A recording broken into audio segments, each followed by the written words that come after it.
Share ko sa inyo yung dalawang product na ginamit ko na masasabi kong effective talaga, mabilis makaalis ng peklat.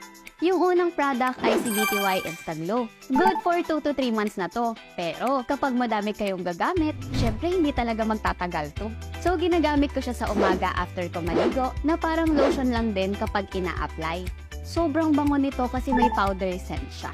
So ayan, di ba paubos na naman siya? Kasi kahit nag-fade na yung peklat ko, ginagamit ko naman siya sa mga dark areas ko kasi nakakaputi din siya. Next naman ay itong si BTY Overnight Mask. Ito naman yung binababad ko sa gabi. So before akong matulog, i-massage ko naman siya doon sa binti ko na may peklat. Ngayon, ginagamit ko pa rin siya kasi grabe yung glow at hydration na binibigay niya sa skin ko. Na pala, kahit sa face, pwede siyang i-apply.